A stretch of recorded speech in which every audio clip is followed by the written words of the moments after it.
सहना भवतु सहनौ भुनक्तु सह वीर्यं करवावहै तेजस्विनावधीतमस्तु मा विद्विषावहै। ॐ शान्ति शान्ति शान्तिः।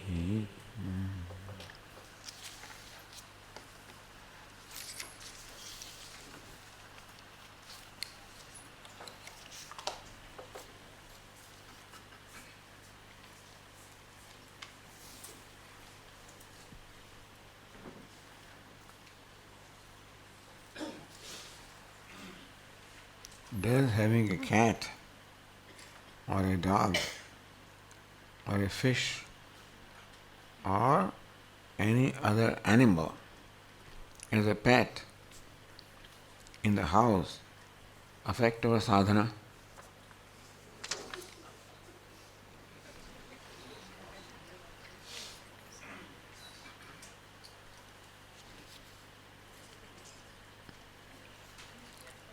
It is likely, apart from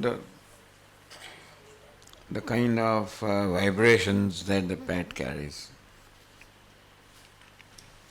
But you have a pet for a certain purpose, to give you company.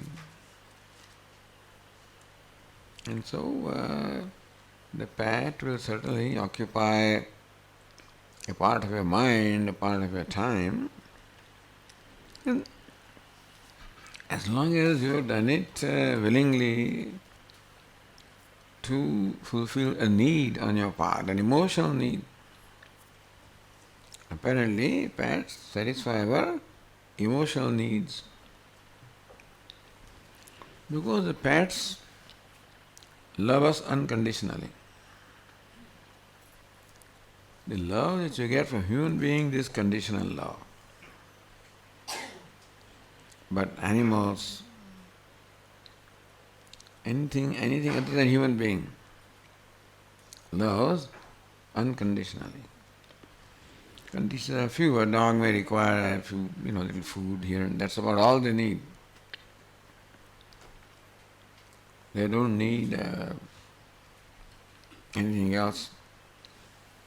A human being require, apart from the physical needs, a lot of emotional things are required.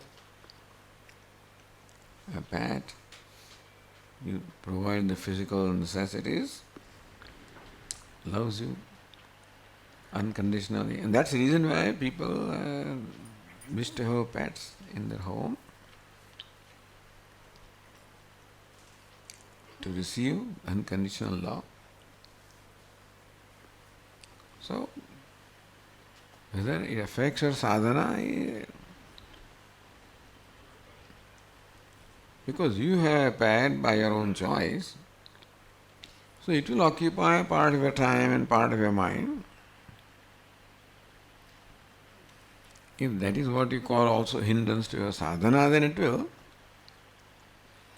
But without the pet, if you feel lonely, then at least pet provides you a sense of being with something, somebody. Makes you feel comfortable. So that is a contribution that pet has in your life. And to that extent, your sadhana will also be better. You feel good. So, if pet is a result of your necessity, it's fine.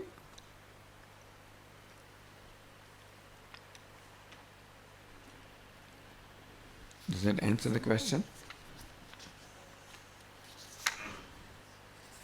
Can we become too attached to the pet? Just like we get attached to our relatives. You become more attached to pets than even to relatives. Because they say relative is always, or any human being always has some expectations from you, some demands from you. Whereas pets have very few expectations. So that way you receive essential and unconditional love from pet. You can get attached to it, that's the whole idea. You want to be attached to something, that's why you have pet. You need attachment in your life to be able to love something, to be able to feel loved by something. Attachment is required. If you are by yourself, you are devoid of attachment. So attachment is required to live life. Even the Vedanta says give up all attachment. But generally speaking, you need attachment in your life. Without attachment, you can't relate to anybody. I'm unattached to my children, and you can't care for your children. You can't care for someone unless you're attached. So you can care for your family when you're attached to them. Swami, they say that do your duty as a mother or a father, but don't stay detached. Do your duty as a parents, but don't get attached to or expectation or attachment. Stay detached. That's what they say that. Who says that? So many times in Vedanta only. Vedantins says that. Vedantins. Yes. Vedantins don't know. Vedantins always say that. Vedantins say from a distance, So, But as I said, there can be no life without attachment.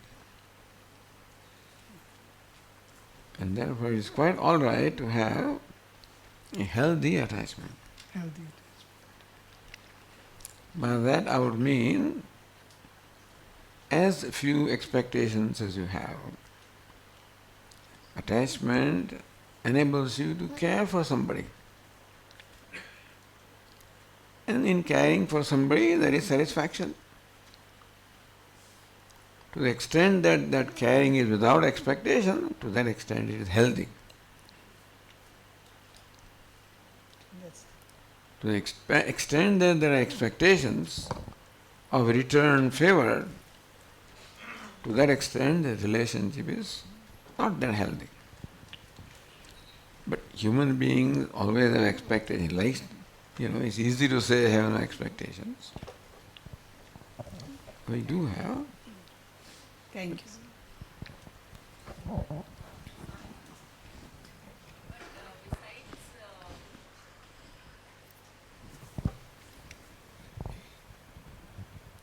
No teacher will tell you to have expectation, by the way. This is the first one who will say that you need attachment to live life.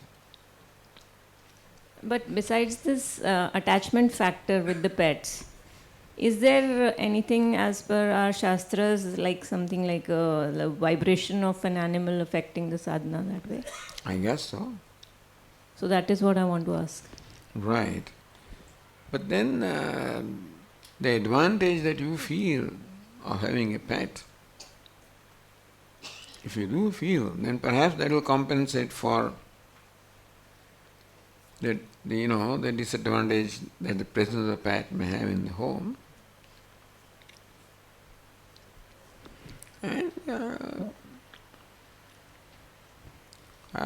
vibrations that a pet brings, usually these entities animals are innocent, usually. That's what. So they may not bring too much negative vibrations.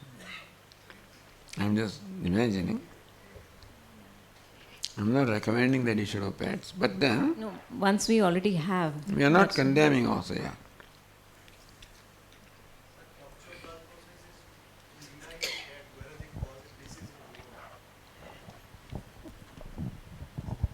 Cat can be a carrier of toxoplasmosis, which is a disease, which is not a disease in cats, but it's a disease in human beings. Yeah, it's a carrier. Carrier, yes. No, that is of course in a lot of diseases, including even COVID, I think, has come from animals, they say. So all that risk is involved, and doctors are better equipped to say what that is. We are only talking about an emotional standpoint. That pet gives you an emotional satisfaction with minimum demands a human being gives emotional satisfaction with demands, because that also needs satisfaction in return. Psychologically, it gives that takes away the loneliness of certain people. Yes? Psychologically, it helps to take away the loneliness because many people staying single and all that pets become very comforting to them. Very much. Give them company. But Swamiji Vedantins still quote example of Jad Bharata, where he had accomplished so much, but because being over attached to the deer, he had to come back as a deer. So is there any relevance to that kind of thinking? But most people are not Vedantins. They are not seekers of moksha. We are talking about, ordinary people.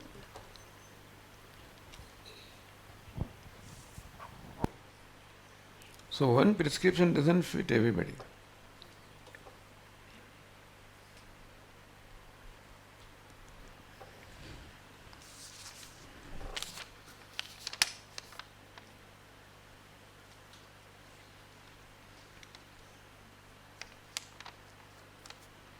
How can one create and maintain distance with oneself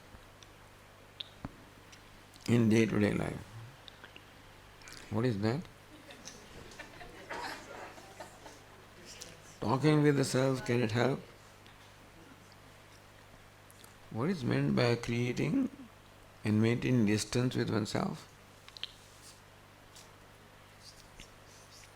With one's body, you mean?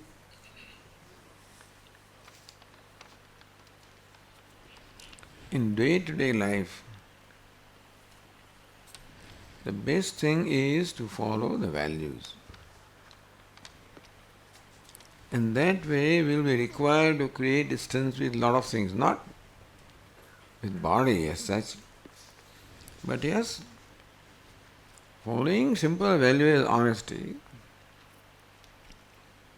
will require me to create distance with dishonesty. And also whatever is associated with dishonesty, I have to create a distance. So, following value does require me to create distance from self-centeredness, from my raga-dveshas. So, it's a step towards ultimately creating distance from anatma. But these values become a stepping stone, because values require me to progressively create detachment. With detachment from things that I am presently attached to, attachments that are harmful to me. Values require me to slowly become free from those attachments. Because to speak truth, I have to give up untruth. Untruth is the result of something I am attached to. Why do I tell a lie? Because I want to protect something? Maybe my wealth, my name, my honor, something I want to protect. That's the reason why I may tell a lie. Meaning I have attachment for something which is more than attachment for truth. That is why I can compromise truth for the sake of some worldly thing. Thus we have so much attachment. So following values such as truthfulness, not an ordinary thing, but whatever way extent you can follow, it will require us to progressively give attachment to what I consider valuable today. As truth becomes more and more valuable to me, what I consider valuable today, the worldly thing, will have to lose their value. Otherwise, truth is on one side and money is on the other side. That's why the conflict is created in. So values and conflicts. We have two sets of values. One is values with which we are born. So each one of us loves to be non-violent, truthful, honest. That's a natural love that we have. And in the course of growing up in the society, we also create love for wealth and fame and power, the worldly things. So we have two sets of values. One is a value which we call natural value, with which each one of us is born. Others are acquired values for worldly things, which we pick up in course of our growth and upbringing in the society. So whatever the society values, we also start valuing. So we have two sets of values. One are the values, the natural values with which we are born. Second are the acquired values. Now, the value, acquired value for money is very clear to me. What money can do to me, what power can do to me, what fame can do to me, that's very clear to me. What honesty can do to me is not clear to me. In the words of Puja Swami, the value for money, power is assimilated value. The value of truth is not assimilated value. Therefore, in a choice, I have to choose between honesty and my job, honesty and my honor, honesty and something worldly. The value for the worldly thing is assimilated. I know how valuable it is. I don't know how valuable honesty is. Therefore, this value which is not assimilated loses the battle. Because value for money is assimilated. I know what it does to me. Honesty, I don't know what it does to me. Therefore, it's not just the value,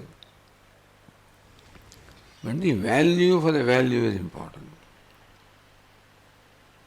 Our Swami was the first one to say this, the value of values. A value is valuable if its value is valuable to me. So not only should we know what values are, which we know anyway, what is important is to know the value of value, meaning that how valuable that value is to me. What do I stand to lose by compromising a value? That by compromising value, I may gain something worldly. I may save some worldly thing, maybe my money, my name. But the loss is internal loss, subtle loss, spiritual loss. And that value of that loss is not recognized. And that is why, in course of time, the mind is inflicted with all kinds of conflicts.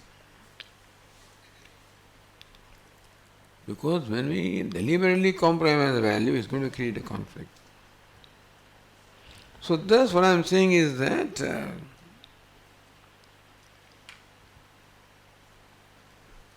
the values become valuable when we know the values to our own personal self. So this is what we can do in our life. You create distance with body, mind, etc. You need not worry about it. That will happen. Because following value requires to let go of attachment. First to the worldly things. And a time will come, if I want to follow value to the greater the extent we have to follow value, I will give attachment even to the body.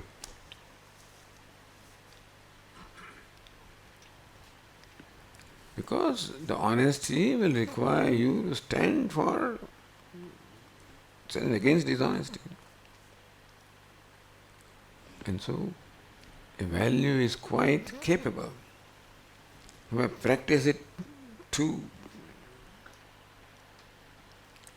its full extent, or to the extent to which I practice it, it will require me to become free from attachment. So we need not worry about creating distance body. Follow this. detachment will automatically happen.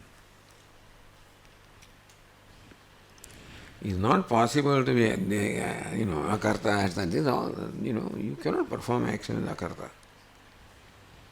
Difficult to keep distance with body, etc., but do this. This is possible. And that will create distance. With everything that I am attached to in course of time. If you're like a Mahatma Gandhi, become detached to everything. He could not justify wearing one full set of clothes. His non-violence required him to consume no more than what the poorest person consumes in India. The poorest person wears a loincloth, that's all he has.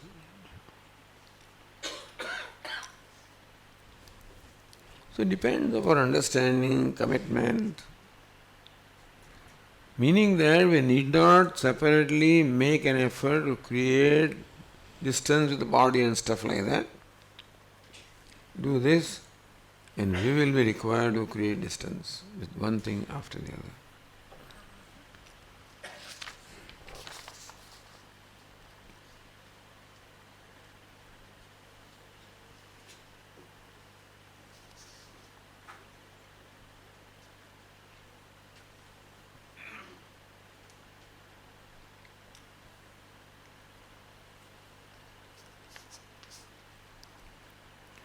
We learned in Dakshinamurti Stotra that the absolute reality, consciousness of Brahman, falls as a reflection on the subtle body and creates the aham vritti. Hence, are we a reflection of the Brahman or Brahman itself? See, it is not that the reflection creates aham vritti. Aham vritti is part of subtle body. All vrittis are a part of mind, isn't it? They are a part of subtle body. It is the nature of mind to reflect consciousness. Just as it is the nature of mirror to reflect my face, or nature of any reflecting surface to reflect any lighted object. Therefore, any vritti, including aham vritti, will reflect consciousness. That's how it becomes enlivened. So it is not that reflection of Brahman creates aham vritti. Aham vritti is part of mind. And wherever the vritti is, it always carries the reflection of consciousness. So it is not that you are a reflection of consciousness, you are consciousness. But consciousness can function only if it gets reflected in the aham vritti. Without Chidabhasa, consciousness is absolute reality. It cannot function. It cannot interact with anything. So consciousness also should attain the vyavaharik satta, worldly reality, by being reflected in the mind, which is called Chidabhasa. So Chidabhasa carries on all the vyavahara.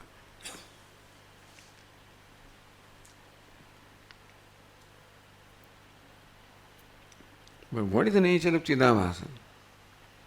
What is the nature of reflected? Consciousness is the nature of, the image and reflection. Image is the essential nature of reflection. When I am looking at the mirror, my face is reflected in the mirror. So what is the nature of the reflection? My face. So what's the essential nature of reflected consciousness? So we are consciousness, not reflected consciousness. That's what you have to recognize. That while we are functioning we are reflected consciousness, but in reality, in its essence, we are consciousness.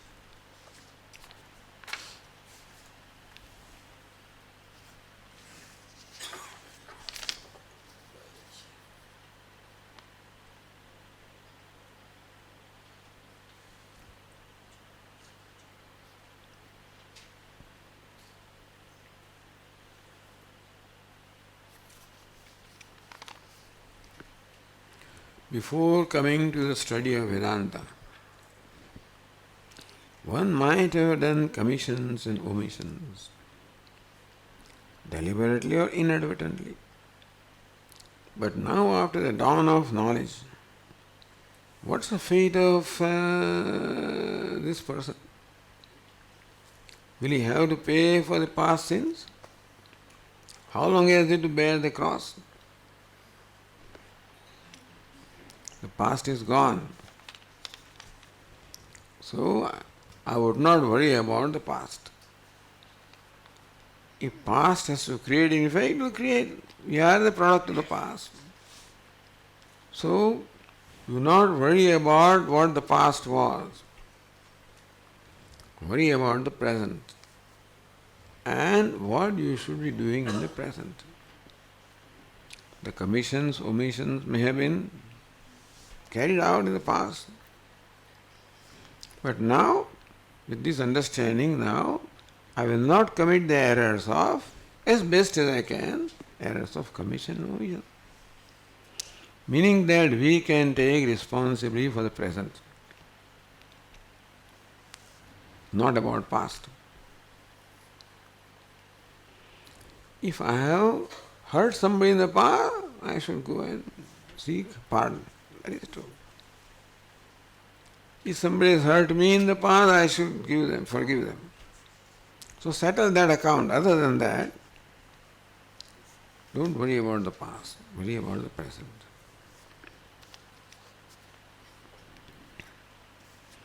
In case you need further clarification, you can ask.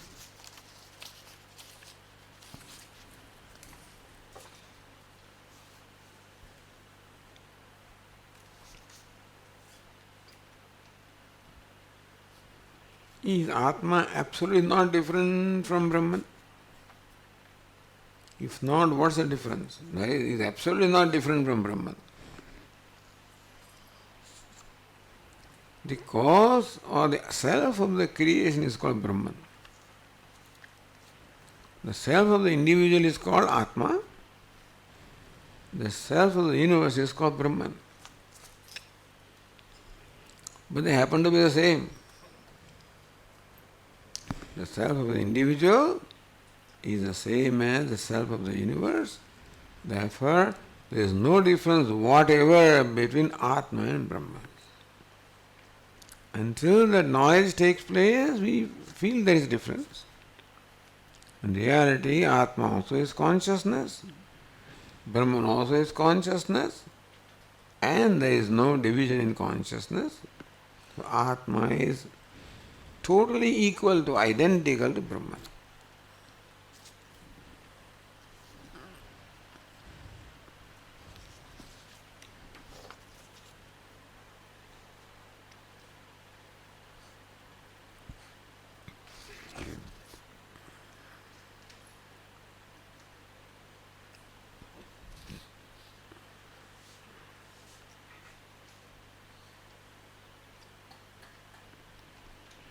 Having an absolute conviction that my true nature is Atma, non-different from Brahman, combined with a simple dharmic life with tapas, vairagya and swadhyaya, is it not enough for videha mukti? Or should I strive for jivan mukti no matter what? You should strive for jivan mukti. Videha mukti cannot be unless you have jivan mukti. Although, again, here we differ. The text called Jivan Mukti Viveka by none other than Swami Viditatmananda. So Vidyaranya says that once you gain knowledge, Videha Mukti is certain for you. But Jivan Mukti requires you to work hard. No, that is not quite,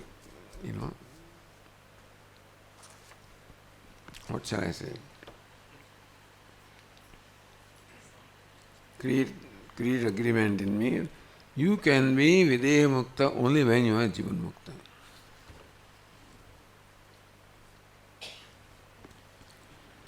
Vimuktascha vimuchyate, the one who is liberated becomes liberated. Both ways it can be said that liberated being is your nature. But only when you are liberated in this life that you will remain liberated after death. That doesn't make any difference. Death does not bind you, death does not release you, death does not create any difference. So not that you are liberated and death will create a bound person, or you are bound now and death will create liberated now. Death is simply departure of the Jivatma from here. So death does not make any difference. Like sleep does not make any difference. If an idiot went to sleep, an idiot will wake up, as Swami would say. So whoever goes to death, the same fellow gets born again in different embodiments. Meaning that death does not create difference, does not add anything to you, subtract anything from you. So it is not that you are bound now and after death you become liberated. That's not what Vedanta says. Because what difference can death do? Nothing. So you must strive for liberation here and not worry about death and after death. That's all. Yes, sir.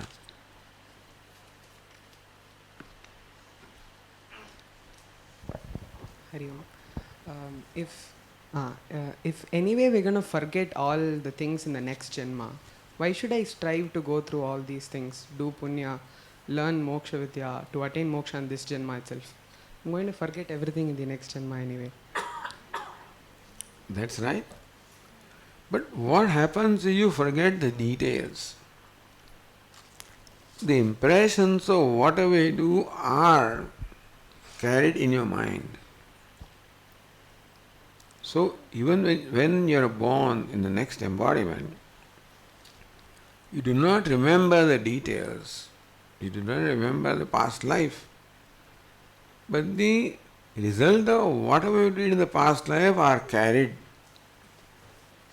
because your mind or subtle body carries those things. Therefore we are born what we are born. The reason why each one of us is different from the other is that we have everybody has a different or unique history. And the present is the product of the past. It is true that we have no memory of the past, which is a blessing. It's a blessing that we do not remember the past birth. People are, I want to remember. Which past birth will you remember? How many births did you have? If you remember them all, you got crazy. Enough difficulty with remembrance in this birth itself. If you remember past and then past and whatever, so this is good that you forget everything. That's a great arrangement the Ishvara has done, that at the time of death, memory is gone. But the results of all the karma that you've done, all those are in the form of samskaras, and they go with you. So you can't escape the consequence of what we did. All the rewards.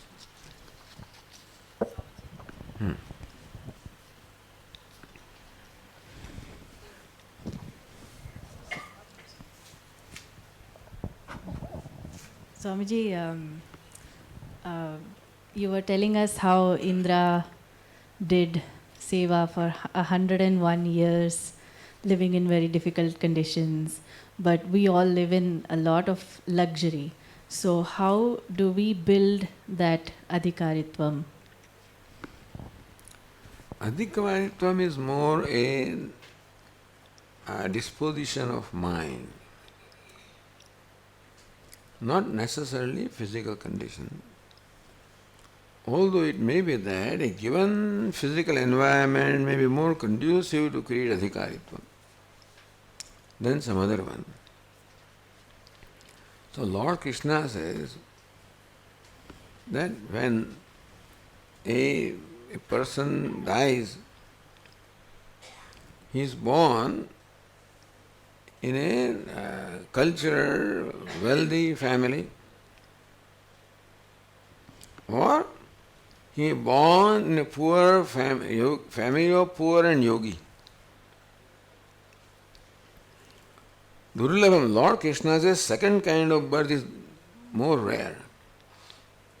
Because there you are likely not to be distracted at all. Born with all comforts, it's likely that you may be distracted. So,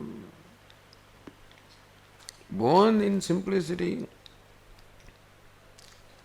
No, hardship can also create a sense of deprivation. Then that's no good, that's the result of papa. If hardship creates a new sense of vairagya, that's the result of punya. So poverty may be a result of papa and punya either.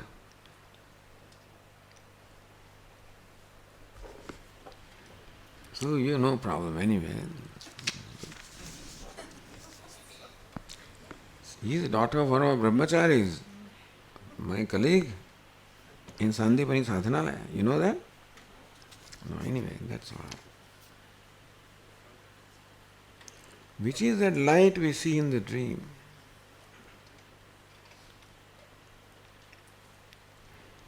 Now, I don't know that everybody sees a light in the dream.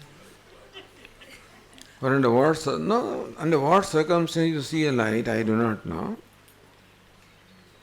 But light can be a state of the mind. What you see in the dream is nothing but the modification of your own mind. So the mind may get transformed as light. If that is what you wanted, likely in the dream also we may see what we wanted to see. So that light, I should say, is generally a state of the mind. And it's the reward that you were given because that's what you wanted or that's what your karma phala is.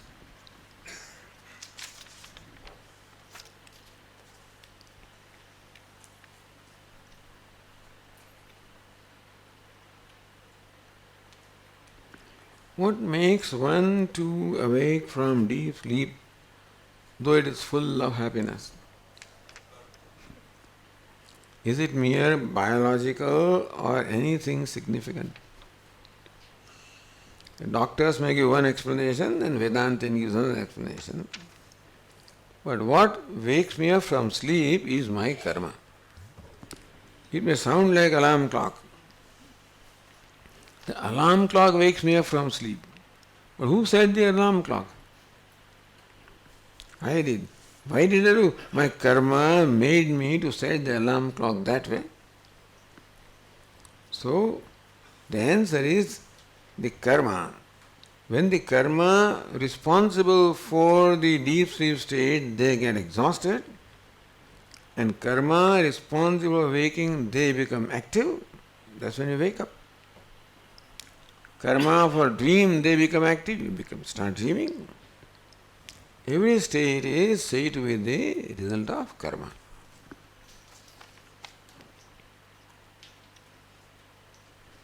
Can prarabdha be exhausted from dream experience? Unfortunately, no. See, karma can be exhausted by karma. By performing deliberately good karma, I can exhaust the effect of some evil karma I may have done. But in dream state, we do not have kartrutva. In dream state, we have only bhoktrutva. We experience, we don't create new karma. So, what we did in dream will not affect the karma in the waking state.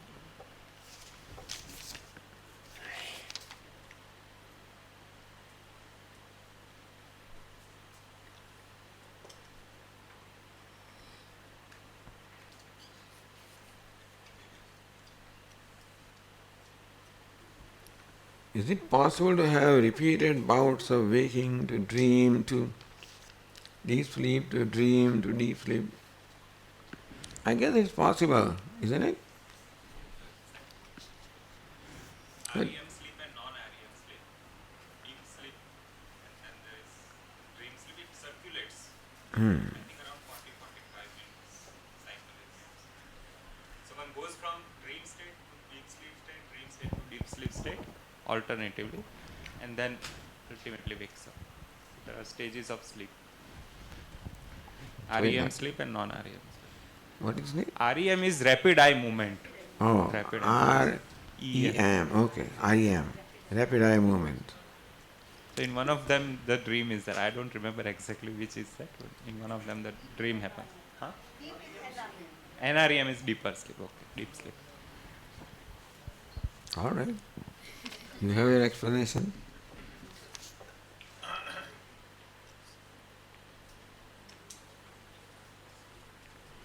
Should a sadhaka prepare that when death comes, he remembers and dies in the Sharana of Ishvara? Sure.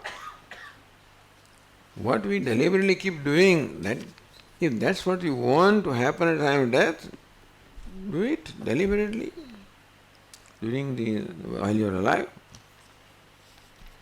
So the way we live prepares for our death. So remember Ishvara all the time.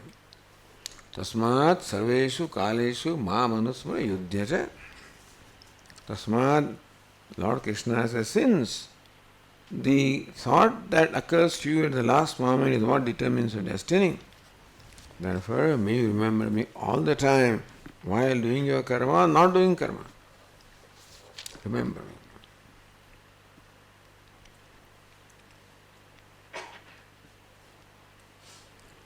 Is there something like preparation for death?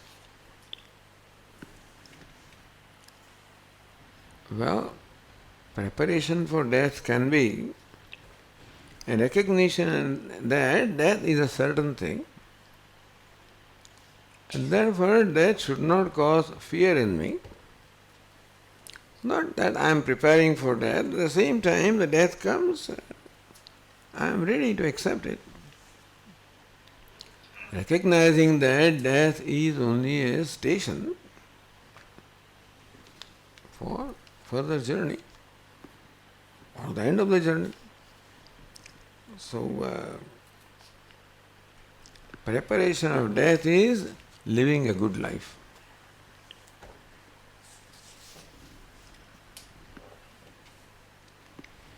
Okay. Any passage? Sure.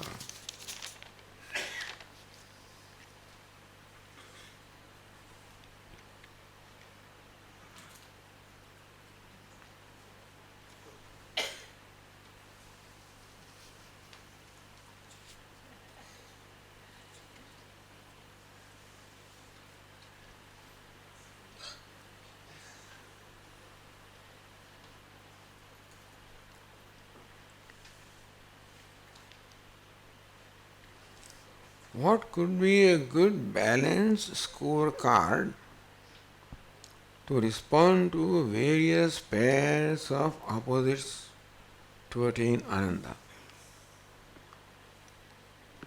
What could be a good balanced scorecard to respond to various pairs of opposites? I do not know what is meant by a scorecard, but we will discuss tomorrow that the best way to respond to the pairs of opposites is to remain as detached as we can, to maintain a balance of mind. Siddhya siddhyo samo bhutva samatvam yoga uchyate. Samatvam, sameness of the mind, that is the best approach to dealing with the pairs of opposites. We will have a chance to discuss that tomorrow.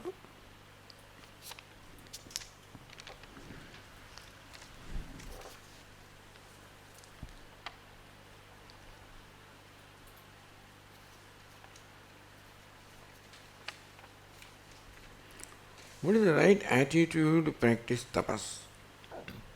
What should be the goal in the mind?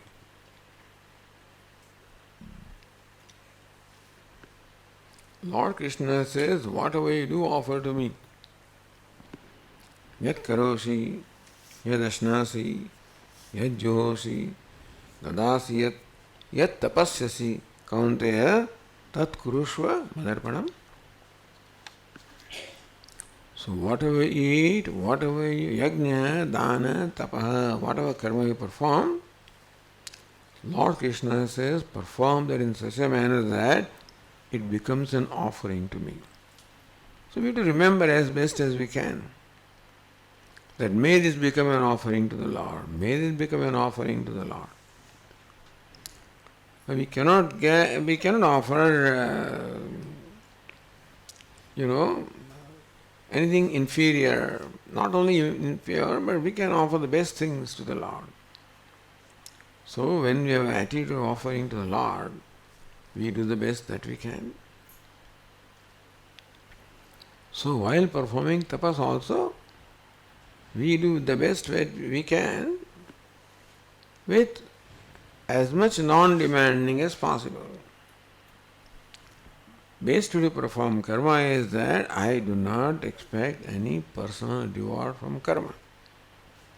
So even while you are performing tapas, I do not expect any personal reward from this tapas. Let Ishvara be pleased with this. Let this be his offering. This is an ideal situation. Tat kurushva madarpanam. Lord Krishna says, may remember the spirit of offering to me. What's the goal in mind? Ishvara be pleased.